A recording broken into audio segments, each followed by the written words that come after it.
Hi guys, welcome to my channel. So let's begin with question number 6 of exercise 16.1 chapter playing with numbers. Question: find the values of the letters in each of the following and give reasons for the steps involved. And in this video we are going to solve the remaining questions of this exercise from 6 to 10. Question number 6 है AB into 5 is equal to CAB.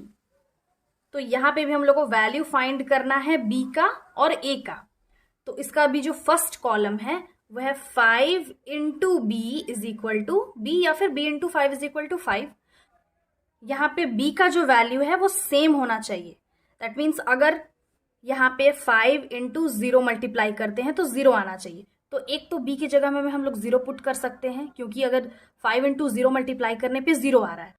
तो अगर हम 5 को 1 या फिर 2 से multiply करेंगे, for example 5 1 5 करेंगे तो 5 आएगा, मतलब यूनिट्स प्लेस में 1 नहीं आएगा। दैट मीन्स अगर b के प्लेस में 0 के अलावा अगर कोई और नंबर हम पुट कर रहे हैं और 5 से मल्टीप्लाई करने पे सेम वैल्यू नहीं आ रहा है, तो यहाँ पे b का वैल्यू तो आ गया 0।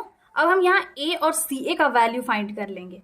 तो अब 5 को ऐसे क्या नंबर से मल्टीप्लाई करेंगे कि यहाँ पे यूनिट्स प्लेस में वही नंबर आना चाहिए। तो अगर 5 इंटू 5 हम लोग करते हैं तो क्या आता है 25। यहाँ पे देख लेंगे कि a का वैल्यू क्या है 5 है, तो इसको मल्टीप्लाई करने पे जो नंबर आया उसकी यूनिट्स प्लेस में भी क्या है 5 है। देयरफॉर हम यहाँ पे क्या लिख सकते हैं, a का जो वैल्यू है वो है 5, b का वैल्यू है 0 एंड c का वैल्यू है 2। और अगर इसको और अच्छे से समझने के लिए जो लेटर्स है उसकी जगह इसका वैल्यू पुट करके देखते हैं, फिर मल्टीप्लाई करते हैं। तो a का वैल्यू 5 है, b का वैल्यू 0 है, इंटू 5 मल्टीप्लाई करके देखते हैं। 5 0 0 एंड 5 5 25, तो वैल्यू आ गया 250। दैट मीन्स ये जो इसका वैल्यू हम लोग फाइंड किए हैं वो करेक्ट है। हेंस यहाँ पे हम लोग क्या लिख सकते हैं, a is equal to 5, b is equal to 0 and c is equal to 2। अब इसका नेक्स्ट क्वेश्चन है question number 7, A B into 6 is equal to B B B 3 times है। यहाँ पे भी हम लोग को वैल्यू फाइंड करना है ए और बी दोनों का। अब इस क्वेश्चन में हम लोग को बी का जो वैल्यू है, जो फर्स्ट कॉलम यहाँ पे क्या आ रहा है, B into 6 is equal to B. That means B का जो वैल्यू है वो सेम होना चाहिए। तो 6 का क्या क्या मल्टीपल है जिसको मल्टीप्लाई करने पे यूनिट्स प्लेस में वही नंबर आता है। तो एक तो 6 इंटू 2 मल्टीप्लाई करने पे 12 आ रहा है। दैट मीन्स इसका यूनिट्स प्लेस और ये दोनों सेम है। 6 इंटू 4 मल्टीप्लाई करेंगे तो 24 आ रहा है। 6 इंटू 6 करने पे 36 आ रहा है एंड 6 इंटू 8 करने पे 48 आ रहा है। दैट मीन्स यूनिट्स प्लेस का जो इसका डिजिट है और जिससे मल्टीप्लाई किए वो दोनों सेम आ रहा है। यही चीज हम लोग को ध्यान रखना है। और सिंस b का जो वैल्यू है वो सेम है, तो अगर b की जगह हम लोग 2 पुट करते हैं, if b is equal to 2, तो यहाँ पे तीनों b b b है, तो दैट मीन्स इसका वैल्यू क्या होगा 2 2 2। अब सिंस इस क्वेश्चन में ए बी को हम 6 से मल्टीप्लाई किए हैं तो b b b आ रहा है। दैट मीन्स अगर b b b को हम 6 से डिवाइड कर देंगे तो a b आ जाएगा।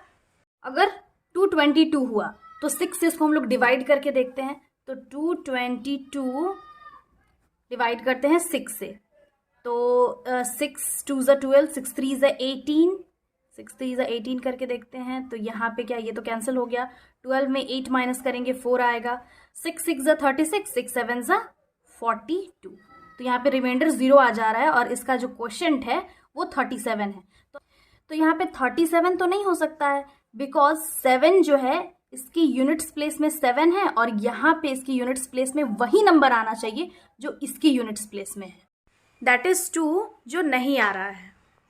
तो b की जगह 2 तो अब हम लोग पुट नहीं कर सकते हैं। अब हम 4 पुट करके देखते हैं। If b is equal to 4, therefore यहाँ पे b b b का वैल्यू क्या आएगा 444। तो 444 को हम लोग 6 से डिवाइड करके देखते हैं। तो 444 डिवाइडेड बाई 6, 6 6 ज़ा 36, 6 7 ज़ा 42, ये कैंसिल हो गया। यहाँ पे बचा 2, यहाँ 4 आ गया। 6 4 ज़ा 24, ये कैंसिल, रिमाइंडर 0 आ गया। तो इसके यूनिट्स प्लेस में 4 है। दैट मीन्स यहाँ पे अगर हम 6 को 74 से मल्टीप्लाई करें तो 444 आ रहा है, और यही तो हम लोग को फाइंड करना था। तो फाइनली इसका वैल्यू क्या आ गया, b का वैल्यू 4 और a का वैल्यू 7। तो b का वैल्यू क्या होगा 4 होगा और ए का वैल्यू होगा 7। तो इसको फाइनली हम लोग कैसे लिख सकते हैं, ए के जगह में 7 और 4 इंटू 6 और यहाँ 4 4 4। दैट मीन्स यहाँ 74 को हम लोग 6 से मल्टीप्लाई कर रहे हैं, तो इसका वैल्यू क्या आ रहा है, 444। नेक्स्ट क्वेश्चन है क्वेश्चन नंबर 8। इस क्वेश्चन में क्या है, 1 प्लस बी जो फर्स्ट कॉलम है is equal to 0 and a plus 1 is equal to b। First column है 1 plus B is equal to 0। अब हम b के प्लेस में ऐसा क्या नंबर पुट करेंगे जिसको 1 से ऐड करने पे 0 आना चाहिए। अगर b के प्लेस में हम 9 रखते हैं, यानी कि 1 प्लस 9, तो यहाँ पे 10 आएगा और ये जो 1 है यहाँ ऊपर कैरी चला जाएगा। एंड देन फिर जो नेक्स्ट कॉलम है दैट इज 10th का कॉलम, उसको हम ऐड कर लेंगे।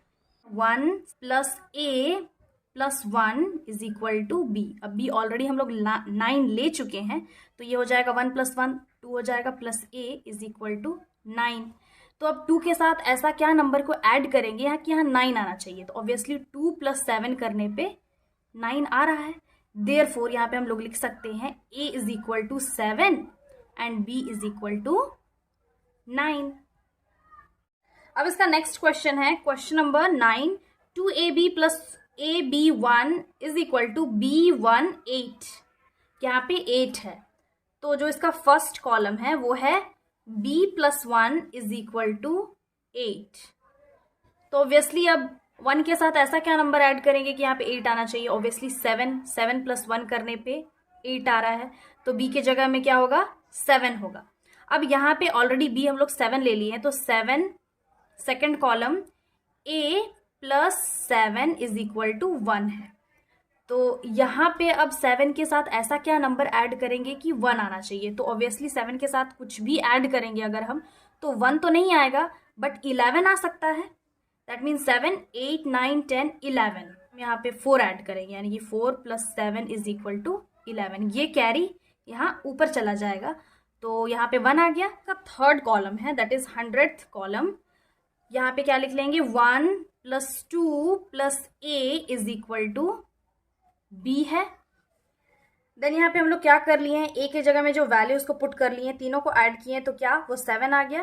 दैट मीन्स a का वैल्यू फाइनली क्या हम लोग फाइंड कर लिए, 4 और b का वैल्यू 7।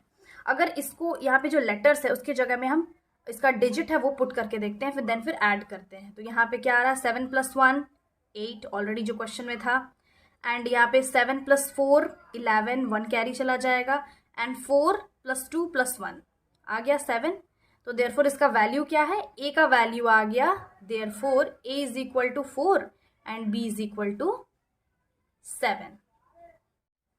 सो क्वेश्चन नंबर 10, इसमें क्या है, यहाँ पे भी हम लोग को ऐड करना है 1 2a plus 6ab is equal to a09। तो इसमें हम लोग कैसे करते हैं, पहले यहाँ पे जो फर्स्ट कॉलम है वो क्या है, a plus b is equal to 9, और उसका जो नेक्स्ट कॉलम है वो है 2 plus a is equal to 0।